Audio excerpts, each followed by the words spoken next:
எல்லாருக்கும் வணக்கம். என்னுடைய ராதா ராமராவ் சேனலுக்கு உங்க எல்லாரையும் வெல்கம் பண்ணுறேன். இந்த வீடியோவில் மாம்பழத்தை வச்சுட்டு ஒரு புளிக்குழம்புங்க. மாம்பழத்தில் நிறைய ரெசிபீஸ் பண்ணலாம்.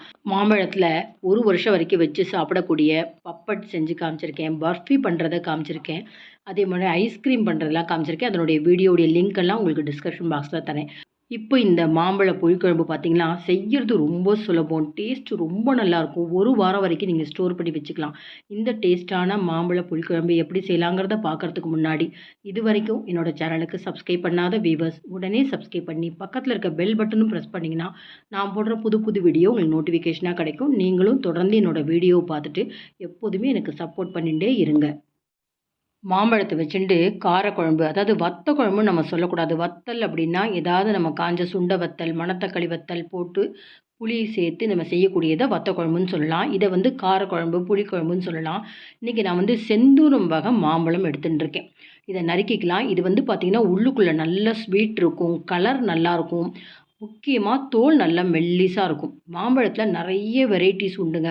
இந்த செந்தூரம், காலாப்பாடின்னு ஒன்று வரும். அது பார்த்திங்கன்னா தோல் பச்சையாக இருக்கும், ஆனால் உள்ளுக்குள்ளே பார்த்திங்கன்னா நல்ல ஆரஞ்சு கலராக இருக்கும், நல்ல ஸ்வீட்டாக இருக்கும். ருமேனியா, இந்த மாதிரி மாம்பழங்கள் நீங்கள் செலக்ட் பண்ணிக்கோங்க. இந்த மாதிரி புளிக்குழம்புக்கு நான் சொன்ன வகையில் மாம்பழம் கிடைக்கலன்னா உங்களுக்கு எந்த மாம்பழம் கிடைச்சிருக்கோ அதை வச்சும் பண்ணலாம். 2 பச்சை மிளகாய் நம்ம நறுக்கி எடுத்து வச்சுக்கலாங்க.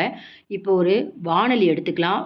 2 டேபிள் ஸ்பூன் நல்லெண்ணெய் சேர்க்குறேன். நல்லெண்ணெயில் இந்த மாதிரி புளிக்குழம்பு செஞ்சால் தான் நல்லாயிருக்கும். ஆயில் சூடானோடனே 1 டீஸ்பூன் கடுகு, 1/4 டீஸ்பூன் கம்மியாக வெந்தயம், சின்ன ஸ்பூனால் ஒரு 1/2 டீஸ்பூன் பெருங்காயத்தூள், இது எல்லாமே நல்லா பொரிஞ்சதுக்கப்புறம் நறுக்கி வச்சுருக்கிற பச்சை மிளகாய் நல்லா எண்ணெயில் பொரியணுங்க.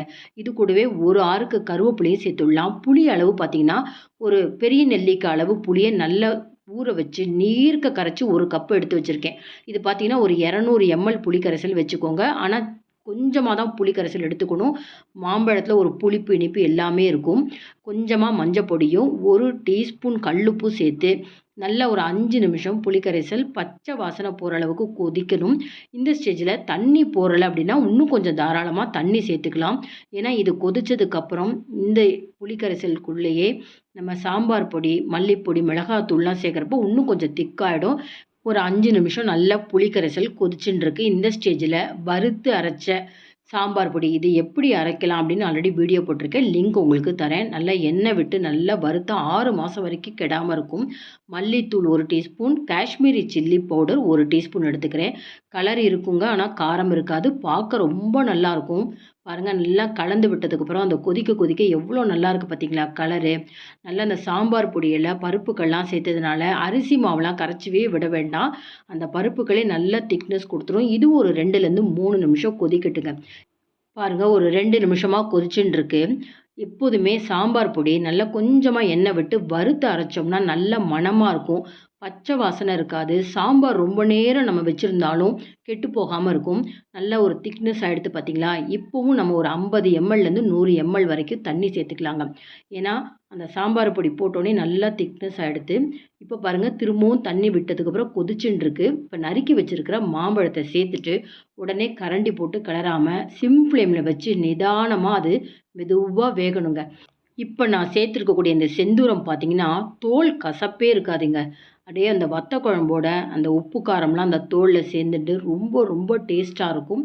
அதனால் முடிஞ்ச வரைக்கும் செந்தூரம் கிடச்சா மாம்பழம் அதை ட்ரை பண்ணுங்கள். கொஞ்சம் கொஞ்சமாக அந்த மேலே எண்ணெய் பிரிஞ்சுன்னு இருக்கு. எப்போதுமே வத்த குழம்பு, காரம் குழம்புக்கு வெல்லம் சேர்ப்பாங்க. இதுக்கு வெல்லம் வேணாம், ஏன்னா மாம்பழத்துலேயே ஒரு இனிப்பு இருக்குது. லிட்டு போட்டு மூடி 2 நிமிஷத்துக்கு ஒரு தடவை நம்ம வெந்துதா மாம்பழம் செக் பண்ணணுங்க. ஒரு 2 நிமிஷம் கழித்து நான் இப்போ கிளற போகிறேன். இப்போ தான் நான் கரண்டி போட்டே கிளற போகிறேன். இப்போ எடுத்து பார்த்தோம்னா இன்னும் அந்த நிறமே மாறல பாருங்களேன். மாம்பழத்தில் நல்லா அந்த உப்பு, புளிப்பு, காரம்லாம் சேரணும். திரும்பவும் லிட்டு போட்டு மூடி ஒரு 2 நிமிஷம் கழித்து திரும்பவும் நம்ம எடுத்து பார்ப்போங்க. நல்ல எண்ணெய் பிரிஞ்சு வந்திருக்கும். நல்லா ஒரு வாரம் வரைக்கும் நீங்கள் ஸ்டோர் பண்ணி வச்சுட்டு இந்த வத்த குழம்ப சாப்பிட்லாம். பாருங்களேன், அடுப்பை நிறுத்திட்டேன். இப்போ பாருங்கள், அந்த சூட்லேயே நல்லா வெந்திருக்கு. ஆனால் கொஞ்சம் கூட மாம்பழத்துலேருந்து தோல் பிரியல. எண்ணெய் நல்லா மேலே வந்திருக்கு. நல்ல சூடான சாதத்தில் துவரம்பருப்பு நல்ல மஞ்சப்பொடி போட்டு உப்பு போட்டு வேக வச்சு நெய் விட்டு அதை பிசைஞ்சிட்டு இதுக்கு சைடிஷ்ஷாக இந்த வத்த குழம்பு வச்சு சாப்பிடுங்க. சாதத்துலேயும் பிசைஞ்சு சாப்பிட்லாங்க. ரொம்ப ரொம்ப டேஸ்ட்டாக இருக்கும். தயிர் சாதத்துக்கு ரொம்ப நல்லா இருக்குங்க. அவசியம் மாம்பழ சீசன் இருக்கிறப்ப இந்த மாதிரி ஒரு புளிக்குழம்பு செஞ்சு பாருங்கள். இந்த வீடியோ உங்களுக்கு ரொம்பவே பிடிச்சிருந்ததுன்னு நினச்சிங்கன்னா லைக்ஸ் கொடுங்க, கமெண்ட் பாக்ஸில் உங்கள் கமெண்ட்ஸ் போடுங்க. ஃப்ரெண்ட்ஸ் அண்ட் ரிலேட்டிவ்ஸ்க்கு வீடியோவை கண்டிப்பாக ஷேர் பண்ணுங்கள். இது வரைக்கும் என்னோட சேனலுக்கு சப்ஸ்கிரைப் பண்ணாத வியூவர்ஸ் உடனே சப்ஸ்கிரைப் பண்ணி பக்கத்தில் இருக்க பெல் பட்டனும் ப்ரெஸ் பண்ணிங்கன்னா நான் போடுற புது வீடியோ உங்களுக்கு நோட்டிஃபிகேஷனாக கிடைக்கும். நீங்களும் தொடர்ந்து வீடியோலாம் பார்த்துட்டே வரலாம். இன்னொரு இன்ட்ரெஸ்டிங்கான ரெசிபீஸில் பார்ப்போம். Thank you viewers.